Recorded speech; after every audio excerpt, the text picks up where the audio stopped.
सद्गुरु मिलवे सर्वाधार,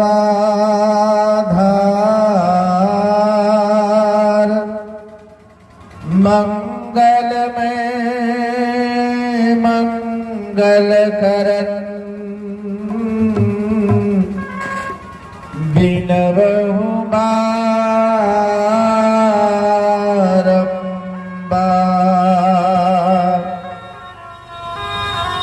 धन्य धन्य सद्गुरु सुखद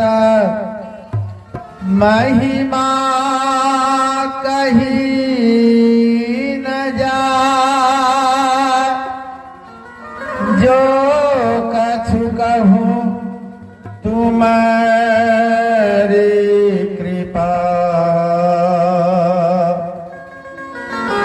मोते कछु न बसाए।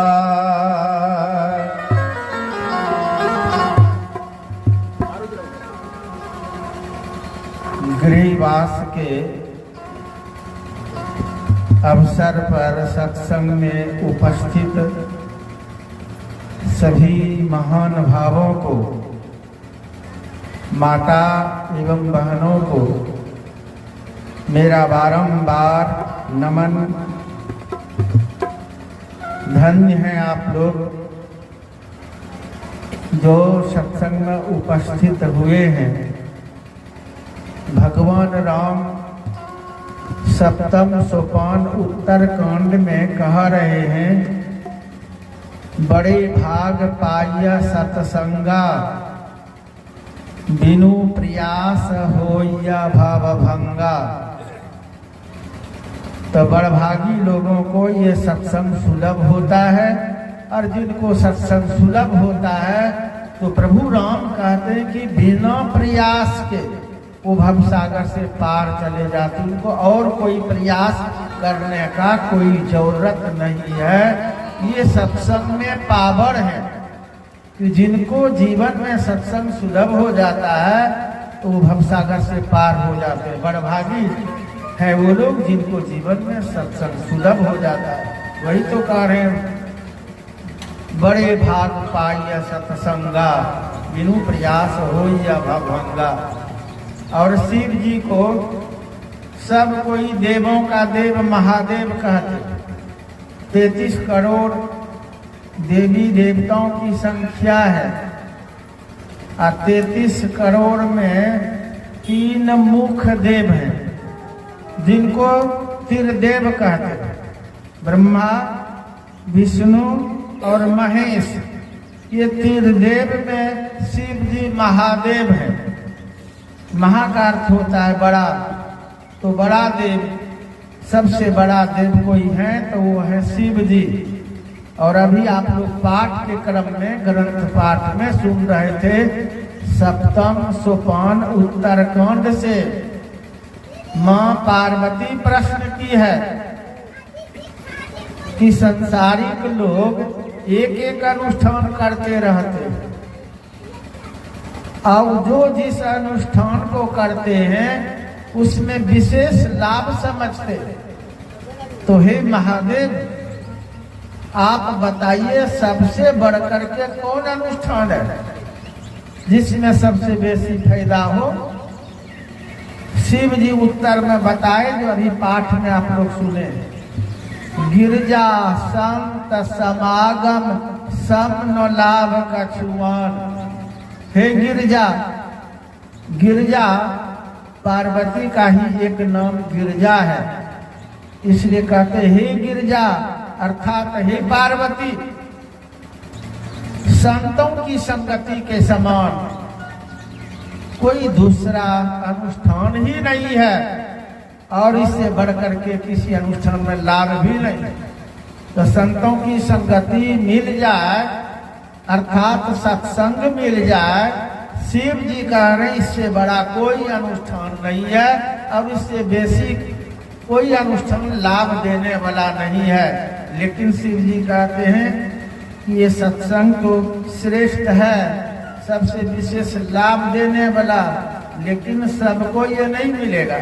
तब जिनके ऊपर भगवान कृपा करेंगे, बिनु हरि कृपा न होई सो गावही वेद पुराण, ये शिव जी का रहे। गिरजा संत समागम समन लाभ कछु आन, बिनु हरि कृपा न गावही सो वेद पुराण। पाठ्यक्रम में आप लोग सुन चुके, और प्रथम सोपान बालकांड पढ़ के देखिए।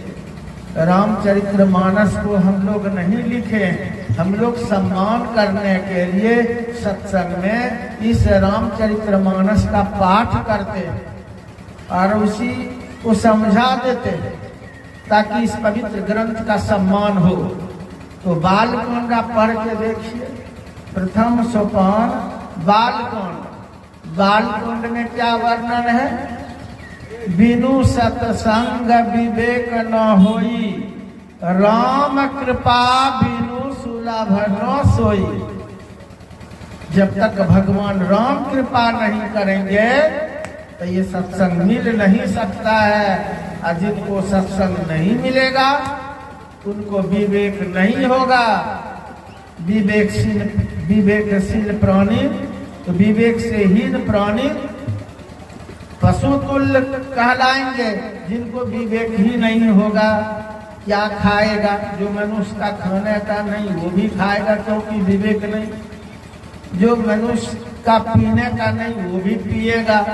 जो मनुष्य का कर्म नहीं वो भी कर्म करेगा, क्योंकि विवेक के अभाव में सब कुछ होगा। इसलिए साफ गोस्वामी तुलसीदास जी महाराज कहते हैं कि बिनु सत्संग विवेक न होई, राम कृपा बिनु सुलभ न सोई। तो जिस सत्संग में सबके सब उपस्थित है, इस सत्संग का बहुत कीमत है, बहुत महत्व है। एक बार भी जीवन में किन्हीं को ये सत्संग मिल जाए उनका जीवन बदल जाएगा। उत्तरकांड पढ़िए आप। सत्संगति दुर्लभ संसारा, निमिष दंड भरी एकहु बारा। इस संसार में ये सत्संग मिलना कठिन है। थोड़ा देर का भी सत्संग, निमिष मात्र अगर सत्संग मिल जाए उनका परम कल्याण निश्चित है। सत्संगति दुर्लभ संसारा, इस संसार में दुर्लभ है ये सत्संग मिलना। और जिनको मिल जाए वो भाग्यशाली है। थोड़ा देर का निमिष मात्र का भी सत्संग किन्हीं को मिल जाए उनका परम कल्याण निश्चित है। हर ज्ञान इस रामचरितमानस में भरा पड़ा है। बालकांड से लेकर के आप हर कांड पढ़िए। सप्तम सोपान, उत्तरकांड, अष्टम सोपान तक भी पढ़ लीजिए। लवकुश कांड, हर कांड में सत्संग की भरपूर महिमा है। आइए मैं भजन से सत्संग को आगे बढ़ाता हूँ, क्योंकि कलाकार लोग भी साथ में, तो मैं ये इस सत्संग को भजन से आगे बढ़ाता हूँ। इस सत्संग में जाति पाति की बात नहीं होती। जो सत्संग अपना लेते हैं सबके सब महान हो जाते हैं। ब्राह्मण भी महान, क्षत्रिय भी, वैश्य भी, शूद्र भी, कोई भी पीछे नहीं रहता। जो सत्संग अपना लेते हैं वो महान हो जाते हैं। और ग्रंथ में सब प्रमाण है। पुराण में भी प्रमाण है, रामायण में प्रमाण है, महाभारत में प्रमाण है। इधर से कह दिया जाए, सोपत जी महाराज जात के डोम थे, ये तो सब कोई जानते। ये सत्संग अपना लिए थे। पांडव का रासु जग का भंडर, रासु जग का घंटा कोई नहीं बजा पाए, जबकि संपूर्ण काशी वालों को निमंत्रण देके बुलाए थे। इतना बड़ा यज्ञ हुआ था जहां भोजन करने और हाथ मुंह धोने से नदी बह गई थी। आप समझ सकते हैं कितना बड़ा यज्ञ था जिसमें नदी बह गई। लेकिन पांडव का रासु यज्ञ सफल नहीं हुआ, क्योंकि घंटा नहीं बजा। यज्ञ के पहले ये पांडव लोग पूछ लिए थे कि जिस जग में इतना परिश्रम है, परेशानी है, इतना खर्च है, तो हम कैसे समझेंगे कि जग सफल हुआ। तो उनको बता दिए थे कि जब टनाटन घंटा अपने से बज जाए, बीन बजाए, घंटा तो बजाने पर बजता है ना, यहाँ कह रहे कि बीन बजाए घंटा बज जाए तो समझ लेना कि यज्ञ सफल हो गया। तो घंटा बजा ही नहीं, कोई कैसे समझेगा कि सफल हुआ। अंत में जब सोपत जी महाराज को बुला के लाए, इधर तो संपूर्ण काशी के सब भक्त लोग हैं, और अंत में एकमात्र सत्संगी को जो जात का डोम सत्संग अपनाए हुए थे, डोम को भी ये सत्संग महान बना दिए थे। सोपत जी महाराज आए और एक बार जब खाए तो टनाटन घंटा बज गया। तो डोम में भी करामत हो जाता ये सत्संग अपना लेने से। रैदास जी महाराज जात के चमार थे, सब कोई जानते, लोग सबके सब माँ गंगा में जाते हैं गोता लगाने के लिए कि स्नान करेंगे तो पाप धुल जाएगा, हम पवित्र हो जाएंगे, तो सबको माँ गंगा में जाना पड़ता है। रैदास जी महाराज की भक्ति किस कदर की थी जो उनको माँ गंगा में नहीं जाना पड़ा। जिस कठौता में चमड़ा फुलाते थे, सत्संग की महिमा समझिए माँ बने भाई बंधु, जिस कठौता में चमड़ा फुलाते थे उसी कठौता में माँ गंगा प्रकट हुई। ये रैदास जी महाराज की भक्ति, अगर सत्संग नहीं अपनाते तो माँ गंगा उनके कठौता में कभी नहीं प्रकट होती। सोपत जी महाराज सत्संग नहीं अपनाते तो पांडव का रासूजक का घंटा कभी नहीं बजा पाते। रामचरित्र मानस पढ़िए, तृतीय सोपान आरण्य कांड। माँ सेवरी जात की भिलनी, सबर कौल भील में जन्म ली थी सबर जाति, और सत्संग अपना ली। मतंग ऋषि से दीक्षा लेकर के यही सत्संग करती थी, बाहरी सत्संग और आंतरिक सत्संग। भगवान राम को उनके कुटिया पर जाना पड़ा दर्शन देने के लिए।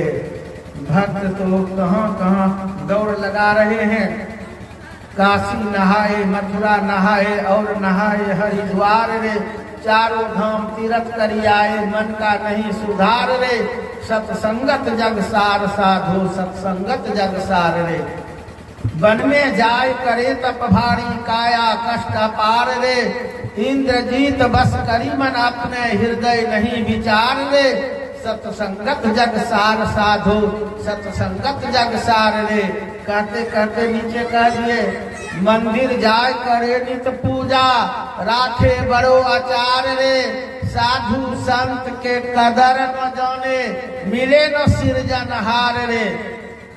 माँ सेवरी संत महापुरुषों का कदर कर ली, अर्थात गुरु से जुड़ करके और उनके मुताबिक चल रही थी। सो माँ सेवरी के कुटिया पर भगवान राम आए, लोग दर्शन के लिए अयोध्या जी, गोखुला, वृंदावन, मथुरा, देवघर, काशी कहाँ कहाँ दौड़ लगाते, लेकिन माँ सेवरी कहीं नहीं गई थी, अपने कुटिया पर ही वो सत्संग ध्यान भजन करती थी। और भगवान राम को दर्शन देने के लिए एक भिलनी के कुटिया पर जाना पड़ा।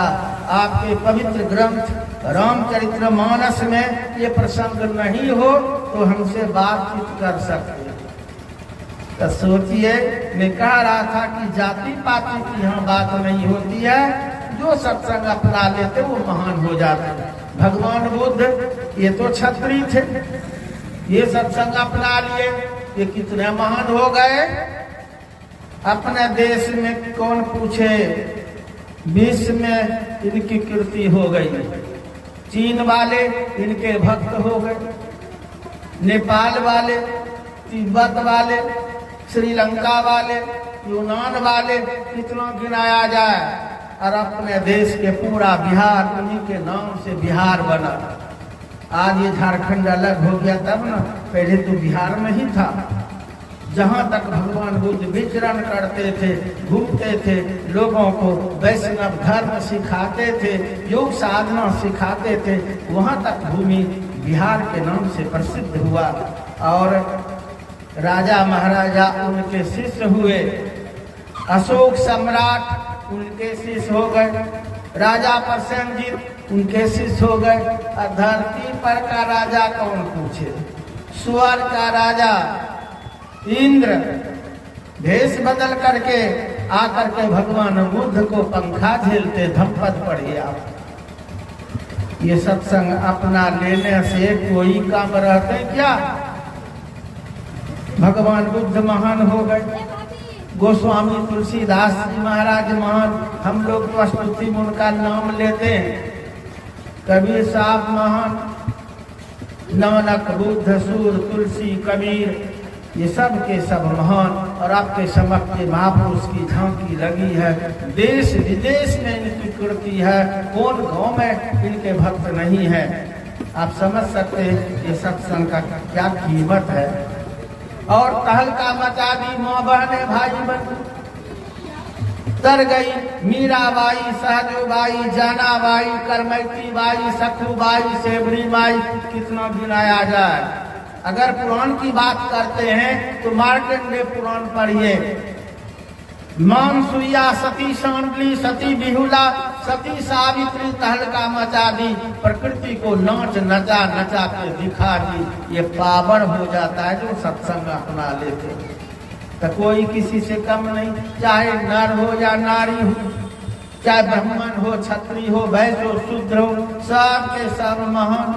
इसलिए भगवान राम साफ कह रहे हैं कि हमको केवल भक्ति से नाता है, जाति पाति से नहीं। मानहु एक भक्ति कर नाता, भक्तिहीन नर सोहै कैसा, जल बिनु बारिग देखिए जैसा।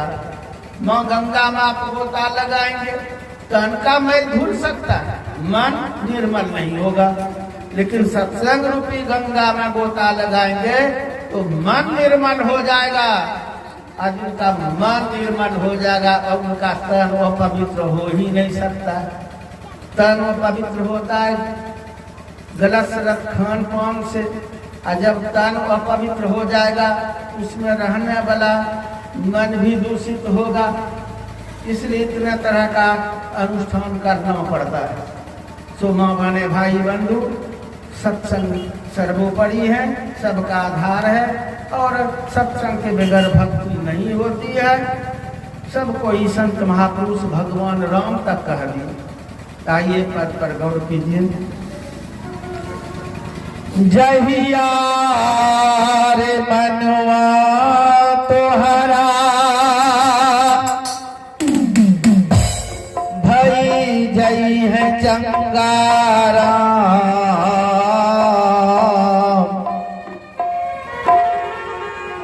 जहिया रे मनवा तोहरा भई जई है चंगारा, मिल जई है राम कथौती में गंगा, मिल जई है राम कथौती में गंगा। जहिया रे मनवा तोहरा है जई है चंगारा, जहिया रे मनवा तोहरा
जब मन निर्मल हो जाएगा तो भगवान पास ही है।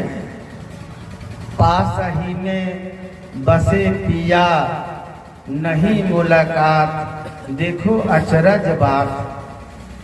वो प्रभु सबके पास में है, लेकिन मन दूषित है, सो सोचता नहीं। इस सत्संग में भी सब के सब उपस्थित हैं, लेकिन सबको सोचता नहीं। वो सबके पास में वो आंखें नहीं है। ग्रंथ में सब प्रमाण है। एक बार की बात है, सत्संग चल रहा था समर्थ रामदास जी महाराज का। समर्थ रामदास जी महाराज का सत्संग चल रहा था। सत्संग में सब आते हैं, ब्रह्मा जी आते, विष्णु जी आते, शिव जी आते, भगवान राम आते, भगवान कृष्ण आते, हनुमान जी आते। ये साधारण लोगों को पता नहीं है। भजन में आप लोग सुनते होंगे कि सत्संग की नदियां बहल जाए, और कौन कौन नहाए उसमें? ब्रह्मा नहाए, विष्णु नहाए, शिव जी नहाए तो डमरुए बजाए। नहीं सुने कभी भजन? तो सत्संग में सब आते हैं। और यकीन नहीं हो तो उत्तरकांड पढ़िए, सप्तम सोपान उत्तरकांड। इस सत्संग में शिव जी आते, देवों के देव महादेव। जब कागभूषुंडी जी का सत्संग हो रहा था, कागभूषुंडी कौवा का नाम है। एक कौवा जब सत्संग करते हैं, सत्संग का कीमत ना है। कौवा करे कि कोई करे, सत्संग न कर रहा था तो सत्संग का कीमत ना है। तो कौवा सत्संग कर रहे, शिव जी का आसन टूट गया सत्संग के लिए। माँ बहने भाई बंधु, सत्संग में अगर कोई फायदा नहीं होता तो शिव जी वहाँ सत्संग में आते। आप रामायण पढ़ के देखिए, शिव जी वहाँ आए हैं पक्षी का सत्संग, तो पक्षी बन करके, हंस बन करके आए हैं। तुलसी कृत रामायण के सप्तम सोपान उत्तरकांड में ये वर्णन नहीं हो तो हमसे बात कर सकते। तो कौवा का सत्संग का तो कीमत शिव जी देते। अब मनुष्य सत्संग करेंगे तब कितना कीमत देंगे?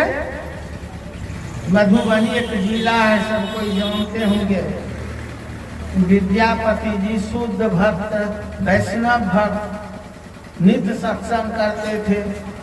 शिव जी तो उनके यहाँ नौकर तक बन करके सेवा किए हैं। उगना नाम सुने होंगे कभी, कथा बड़ी लंबी है, मात्र में संकेत कर रहा हूँ, ख्याल दिला रहा हूँ कि शिव जी उगना कौन थे? शिव जी थे कि कौन थे?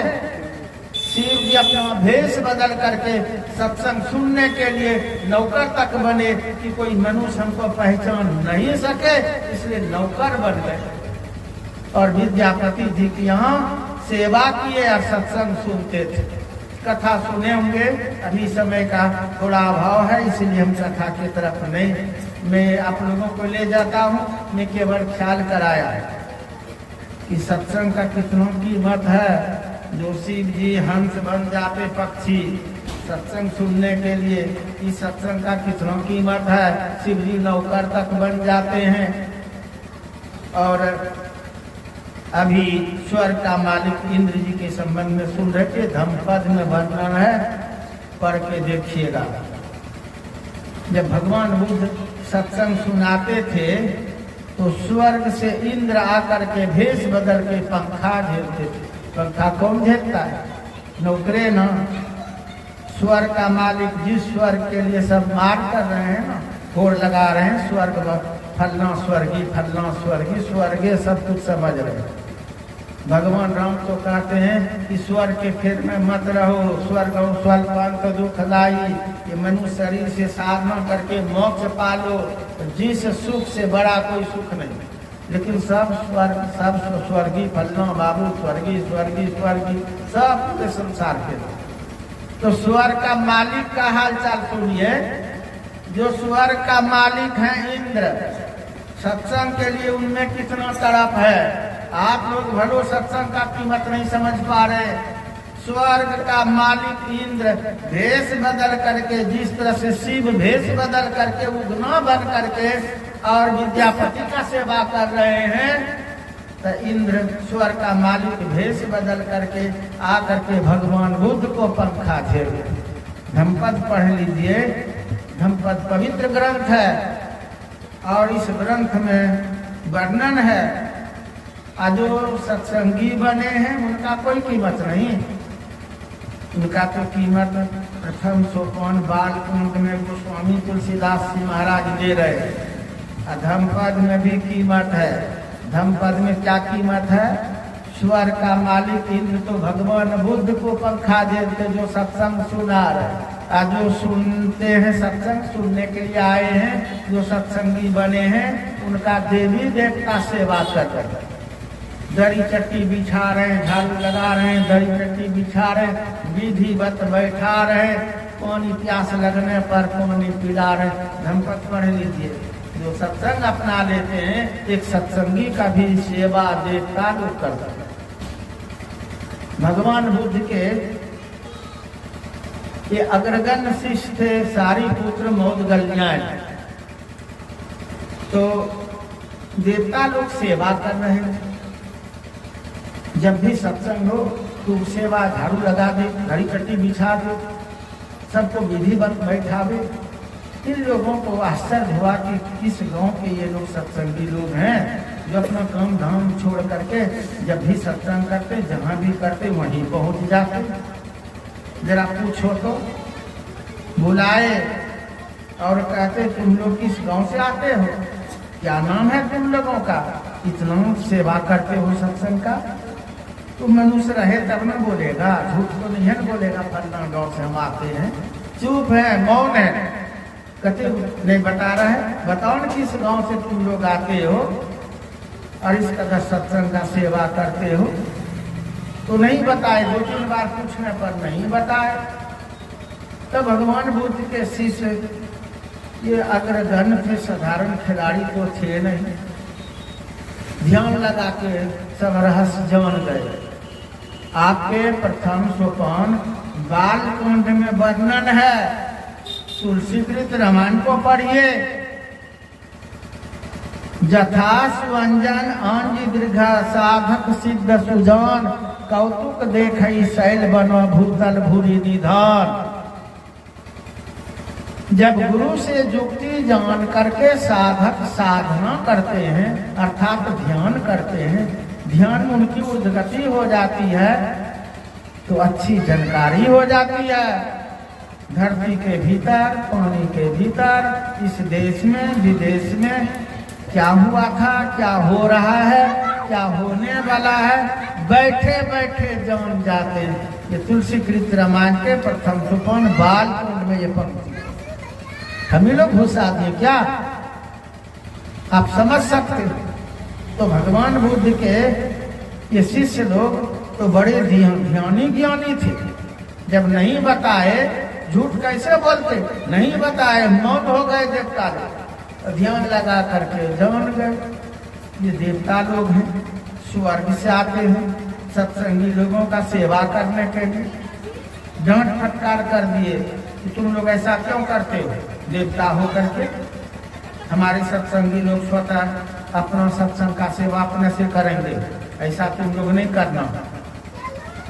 इन लोगों को बड़ा कष्ट हुआ कि हम लोगों का तब उद्धार कैसे होगा।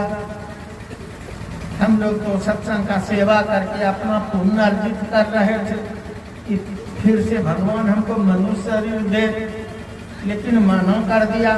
क्या किया जाए? देवी देवता आपस में विचार करते, कहते हैं तब क्या करेंगे? कहा कि करेंगे क्या, सत्संग का सेवा छोड़ देंगे तो कल्याण कैसे होगा। हम लोग जो एक के भेष बना करके आते थे ना, सो पहचान कर लिया, अब हम लोग भेष बदल गया है। देवी देवता तो भेष बदलने में तो माहिर है ही ना। दूसरे दिन भेष बदल बदल करके और आ गए, आज सत्संग का सेवा कर रहे हैं। भेष तो बदल गए, सेवा में अंतर करता तब ना। सेवा उसी तरह का, झाड़ू लगा दिए, गड़ी चट्टी बिछा दिए, विधिवत सबको बैठा रहे, प्यास लगने पर पानी पिला रहे। भगवान बुद्ध के शिष्य लोगों को लगा, उन लोगों को तो मना कर दिए, अब तो वो लोग यहाँ नहीं है। ये लोग किस गांव के हैं सत्संग जो उसी तरह का सेवा कर रहा है वही सब देवी देवता, खाली भेष बदल लिए। फिर ध्यान लगा के देख लिए तो क्या देखते, वही सब है जो पहले से सेवा कर रहे हैं देवी देवता, वही सब है, खाली भेष बदल लिया। इतना फटकार किया ना तुम लोग समझा नहीं, भेष बदल लेगा तो हम नहीं जान पाएंगे।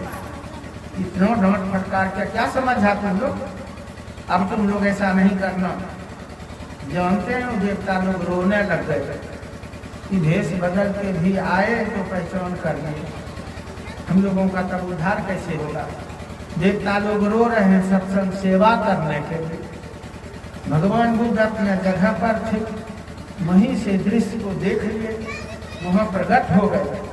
अब देवता लोगों से कहते तुम लोग क्यों रो रहे हो, कहा कि भगवान हम लोगों का उद्धार कैसे होगा, जब मनुष्य शरीर में थे तो सत्संग का महत्व नहीं समझ पाए। अभी हम लोग देवी देवता है तो हम लोग चाहते हैं कि सत्संगी लोगों का सेवा करें तो हमारा कुछ पुण्य अर्जित होगा, तो भगवान पुनः हमको मनुष्य शरीर देंगे तो फिर खूब सत्संग ध्यान करके हम मोक्ष पाएंगे। तो आपके शिष्य है ना, आपके जो शिष्य है ना भगवान बुद्ध को करे, भगवान आपके जो शिष्य है ना, तो हम लोगों को बार बार मना करते, भेष बदल के आते तो जान जाते। भगवान बुद्ध मुस्कुराए, काफी लोग साधारण खिलाड़ी नहीं है, ज्ञानी है, भेष बदलने से होगा, ये सब जान जाएंगे। ताकि भगवान हम लोगों का उद्धार कैसे होगा तब भगवान बुद्ध कहते हैं हमारे शिष्य लोग चाहते हैं कि हमारा पुण्य घटे नहीं, सत्संगी लोगों का सब पुण्य अर्जित रहे, इसलिए मना करते। लेकिन तुम लोग तो जानते हो कि सत्संग का सेवा करेंगे तो हम लोगों का कल्याण होगा, तो जाओ करो सेवा, मेरा आदेश है। अब हेडे गुरुए कह दिए तो शिष्य का चलेगा, चेला का वहाँ मौत गलियान है, सारी पुत है। अब भगवान बुद्ध कहते जाओ सेवा करो, तुम लोग जानते हो कि सत्संग का सेवा करेंगे तो कल्याण होगा, तो जाओ करो। खुशी के मारे उछल के देवता लोग, आप कौन रोकने वाला है, उछल के सत्संग सेवा में लग गए। ये धम्पद की बात है, तब समझ सकते हैं कि सत्संग की कितनी महिमा है। धम्पद में खाली शिव जी नौकर बनते हैं सो बात नहीं, देवता लोग भी सत्संगियों लोगों का नौकर बनते हैं। स्वर का मालिक इंद्र, ये तो भगवान बुद्ध को पंखा देते। और रामचरितमानस हम तो नहीं लिखे हैं, कहिएगा कि हम धम्पद नहीं मानेंगे, मुँह से कह सकते मुँह जोड़। लेकिन माँ पिताजी जब गुजर जाते हैं ना, तो श्राद्ध से मन नहीं मानता है तो बरखी से मन नहीं मानता है तो पिंड पर जाता है। बौद्ध गया नहीं, गया जी, और वहाँ विष्णुपद में पिंड देते। विष्णुपद नामे है, विष्णुपद भगवान विष्णु का वहाँ चरण का चिन्ह है, पद का चिन्ह बना दिया, वहीं जा करके पिंड देते कि माँ पिताजी का उद्धार हो। लेकिन मैं सबसे पूछता हूँ सभी पिंड देने वालों से कि केवल वहाँ पिंड देने वालों का मन मानता है, जब तक बोध गया नहीं पहुँचता है भगवान बुद्ध की भूमि पर, सत्संग के भूमि पर, संत के निकट आशीर्वादी लेने के लिए नहीं जाते, फेरा नहीं लगाते, तो कौन ऐसे पिंड देने वाले हैं जिनका मन मानता है। तो वो भगवान बुद्ध जिस भूमि पर आप जा करके आशीर्वादी लेते हैं, फेरा लगाते हैं, वही भगवान बुद्ध का उपदेश है धम्पद। तो कैसे नहीं मानिएगा, मुँह जोड़ कह सकते हम नहीं मानेंगे, तो छोड़िए नहीं मानिए। रामचरितमानस तो मानते हैं, ये तो गोस्वामी तुलसीदास जी महाराज लिखे, बालकांड पढ़िए, किनका कीमत है? सुजन समाज सकल गुण खानी। पढ़ करके देखिएगा, है कि नहीं पंक्ति। और सुजन समाज कहते किसे? किस समाज को कहते सुजन समाज? जहाँ के सबके सब शराबी हो, वो शराबी का टोली कहेगा, सुजन का टोली कहेगा। जहाँ सब के सब गंजेड़ी हो, भंगेड़ी हो, जुआरी हो, कसाई सब हो, कतलियां करने वाला कसाई टोली बोलेगा। क्या बोलेगा? सुजन समाज। यही सुजन समाज की टोली है जो नशा और हिंसा को तिलांजलि दिए हैं, परमात्मा की शुद्ध पवित्र भक्ति में रत हैं। ऐसे अच्छे लोगों को सुजन समाज कहते हैं। और अच्छे लोग जो सदाचार का पालन करते हैं वही तो अच्छे हैं। दुराचारी को कौन अच्छे लोग कहेंगे? अच्छे जन, अच्छे समाज कौन कहेंगे? ऐसे समाज का कीमत है प्रथम सोपानवाद खंड में सुजन समाज सकल गुण खानी। सारे गुणों का खजाना है इसी समाज में। तो ऐसे समाज को नमन किया गया है। रामचरितमानस पढ़िए आप। मैं ऐसे समाज को नमन करता हूँ। ये बालकुंड में इस तरह से पंक्ति है। इतना कीमत है सत्संगी लोगों का। केवल शिव जी कह रहे हैं, अब भगवान राम कह रहे हैं, सो बात नहीं। ये तो हर ग्रंथ में प्रमाण है। इसीलिए मैं उधर कथा छोड़ दिया हूँ। आइए कथा पर। समर्थ रामदास जी महाराज का सत्संग चल रहा था। सत्संगी लोग सत्संग में जुड़ने के बाद भी उनका मन मजबूत कितना सत्संगी का नहीं हो पाता। कुछ लोग मजबूत तो हो जाते हैं, लेकिन कुछ लोग देखा देखी में भाग दौड़ करते, न जाने कहाँ कहाँ लोग कर रहे, तो हम कैसे नहीं करें। वो बाहरी पूजा पाठ में जीवन खपाते। तो समर्थ रामदास जी महाराज के मन में बात हुई कि जब सत्संग में ही सब आते हैं, देवी देवता ब्रह्मा विष्णु महेश, भगवान राम, भगवान कृष्ण, हनुमान जी सब आते हैं, तो सत्संगी लोग फिर भी सत्संग छोड़ छोड़ करके तो वहाँ दौड़ लगाते हैं। आज सत्संगी लोगों को ये परिचय दिला देता हूँ, किसी सत्संग में सब आते हैं। सत्संग से बढ़ करके कोई अनुष्ठान नहीं, कोई पूजा नहीं है। इसी सत्संग में सब आते हैं। तो आज सत्संगी लोगों को दर्शन करा करके और मजबूत कर देता है। तो प्रसंग बस क्या बोलते हैं समर्थ रामदास जी महाराज? कहते हैं, सुनो जी सुनो, सबका ध्यान उधर हो। क्या कहते हैं कि हनुमान जी जब श्रीलंका गए थे ना, तो वहाँ था फूल उजला, और हनुमान जी वहाँ से आकर के सबको बता दी। जब अशोक वाटिका को उजाड़ा तो वो वहाँ फूल था सब उजला, और हनुमान जी आकर के गलत ही बता दिए थे कि वहाँ फूल था लाल। त्रेता युग की बात, त्रेता युग समाप्त हो गया, द्वापर समाप्त हो गया, कलयुग कितना वर्ष पार हो गया था। और आज ये प्रसंग सुना रहे समर्थ रामदास जी महाराज। उस सत्संग में हनुमान जी भी बैठे थे। हर सत्संग में हनुमान जी आते। ये कोर्स में भी पढ़े होंगे, हिंदी कोर्स में हम लोग भी पढ़े थे। आप लोग पढ़े लिखे लोग हैं, जरूर पढ़े होंगे। गोस्वामी तुलसीदास जी महाराज की जीवनी पढ़िए, आज भी पढ़ लीजिए, नहीं तो ग्रंथ पढ़िए।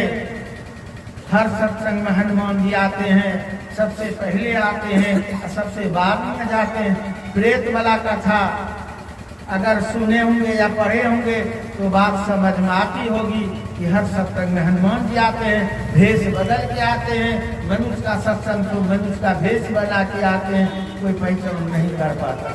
ये तो कोर्स में भी पढ़े। कथा लंबी है, इसलिए सब तो कथा एक सत्संग के समय में हम कहा है कि कैसे संभव है।